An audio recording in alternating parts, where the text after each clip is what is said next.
Donc, bonjour à tous.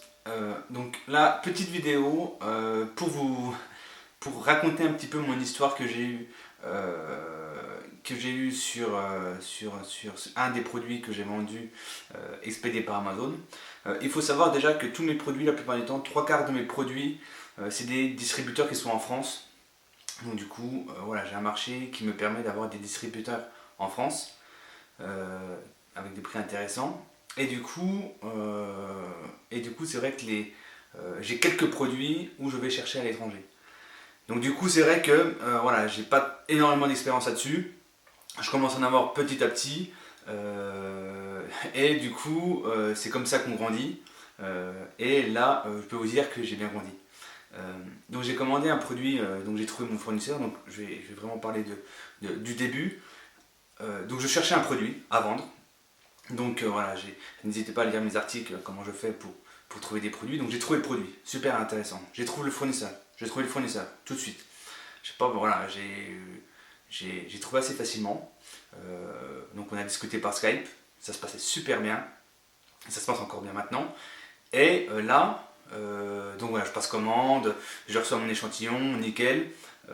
Je regarde le produit, donc le produit est top. Donc je décide de passer à une petite quantité pour tester donc, le marché sur Amazon. J'en prends donc 50 produits. C'est des produits qui sont assez volumineux, qui sont assez volumineux, pas très lourds. Et du coup, je me dis, bon voilà, je vais donc prendre ces produits-là. Ça me coûte cher, voilà, Amazon me prend cher, me prend à peu près 6 euros sur le produit pour expédier ce produit-là. Mais bon, j'ai une marge super intéressante, donc du coup je décide de me lancer sur ce produit-là. Donc je passe commande chez mon chinois, il me dit ok, ça y est, il m'envoie les photos donc, des cartons, c'est parti, sachant que voilà, j'ai déjà attendu un mois avant qu'il expédie mes colis, puisque ils ont dû lancer donc, une chaîne de fabrication et du coup ça met un peu de temps, donc j'ai déjà attendu un mois pour avoir mes 50 produits. Et du coup ça part en bateau. Voilà.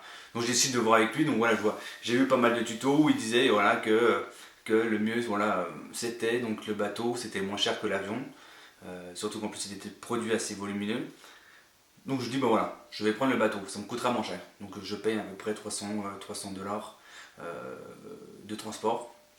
Donc tout se passe bien.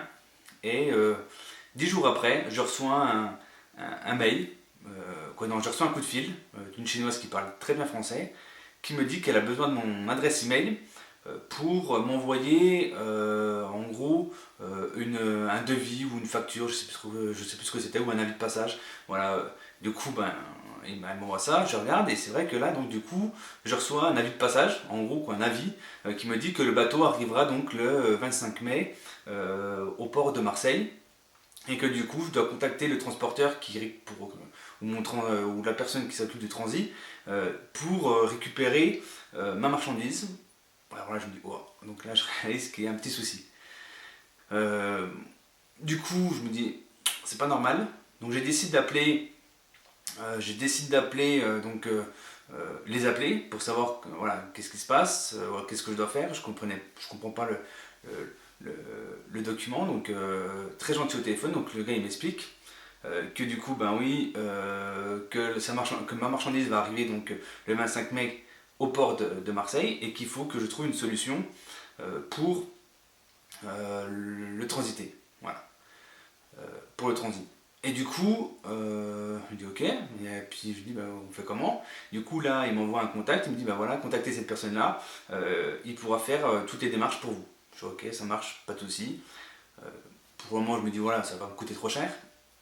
Et, et là, donc du coup, le lendemain, ce prestataire-là m'envoie une facture de presque 1000 euros. Là, je tombe des nues, je comprends pas. Qu'est-ce que c'est que ça Et donc du coup, après plusieurs appels avec donc, ce prestataire, il me dit que oui, ce qui coûte cher, c'est de faire sortir la marchandise. Donc en gros, le conteneur qui est sur le bateau, ils vont le descendre, ils vont le vider. Et ça, c'est ça qui coûte très cher, 400 euros. Mais je dis, mais voilà, je comprends pas pourquoi ça 400 euros. Il me fait, ben, il semblerait que dans le conteneur, il n'y a que vos produits. Du coup, ça veut dire que la plupart du temps, quand il y a, voilà, on paye comment ça s'appelle, la capacité qu'on utilise, donc le volume qu'on utilise. Moi, avec mon 1 m3, je comprenais pas pourquoi je paye autant. Et il me dit, bah, vous êtes tout seul dans le conteneur.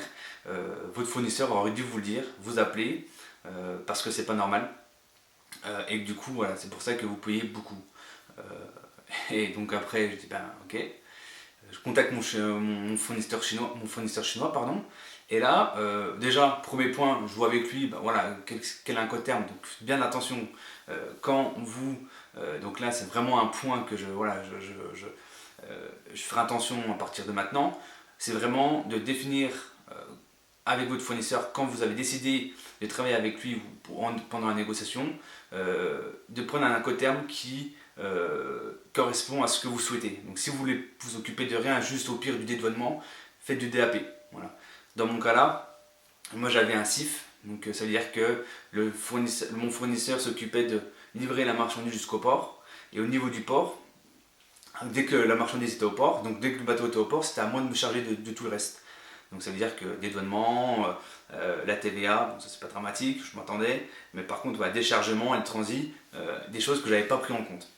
Et du coup, qui me coûte très très cher. Et du coup, sur ce produit-là, bah, je suis pas rentable du tout, je perds à peu près 10 euros par produit que je vends. Je vais essayer de le vendre un peu plus cher sur Amazon, on verra ce que ça donne. Mais donc voilà mon aventure. Donc vraiment, quand vous négociez avec vos fournisseurs, n'oubliez pas, pour moi les Incoterms c'était juste des choses, voilà, un grand mot qui voulait tout et rien dire. Non, je peux vous dire que les Incoterms, il faut faire attention. Parce que ça peut vous coûter très cher. Et si vous n'avez pas de trésor, ça peut être très compliqué. Heureusement, moi j'ai des autres activités qui me permettent d'avoir un petit peu de trésor. Mais voilà, du coup, voilà, j'ai fait une petite vidéo pour vous expliquer tout ça. J'ai fait un petit article là-dessus. Je pense que par vidéo, c'est un peu plus intéressant. Donc, pour résumer tout ça, faites bien attention quand vous négociez avec vos fournisseurs. Choisissez bien un Incoterm. Les fournisseurs chinois, ils sont bien gentils, mais faites quand même attention. Par exemple, sur mon cas, j'ai essayé de trouver une solution. Je lui ai dit, ben voilà, vous payez la moitié avec moi parce que vous avez fait une bêtise. Pour lui, il n'y a pas de bêtise. Donc du coup, ça risque d'être compliqué. Donc essayez vraiment de trouver, de voir avec vos fournisseurs déjà, voilà, quand il expédie vos produits, de dire, ben voilà, moi je prends un emplacement dans mon conteneur, si vous le faites par bateau. Voilà, je n'ai pas envie de payer pour les autres, donc vous débrouillez, vous envoyez dans un conteneur qui est rempli, voilà, je paye pour le mètre cube que j'ai. Voilà. Et sinon, moi j'ai eu d'autres marchandises où ça s'est très bien passé, où l'avion, j'ai un autre produit que j'ai fait un transit, donc tous mes autres produits, la plupart du temps, c'est vrai que je le fais par avion, mais là, comme c'était un gros colis, donc des gros colis, des gros produits, je me suis dit, bon, on va faire du bateau. Et c'est vrai que l'avion, ça se passe super bien. Mais bon, c'est vrai que l'avion, on peut mettre uniquement des petits produits. Donc si vous avez des gros produits avec une quantité importante, ça risque d'être compliqué. Mais voilà, donc privilégié pour moi, je pense que si vous devez tester le marché avec une petite quantité, avec des produits pas trop lourds, quitte à payer un peu plus cher, prenez l'avion. Moi, une semaine, même pas, j'avais ma marchandise. Je trouve ça énorme. Voilà, on commande, une semaine après, on a les produits. Par avion, c'est énorme. Et ça s'est super bien passé. Donc voilà, c'était une petite vidéo. Si vous avez des questions, n'hésitez pas donc à laisser donc du coup un petit message, des petits commentaires en bas de cet article ou de cette vidéo. Et j'essaierai d'y répondre. Voilà. À très bientôt.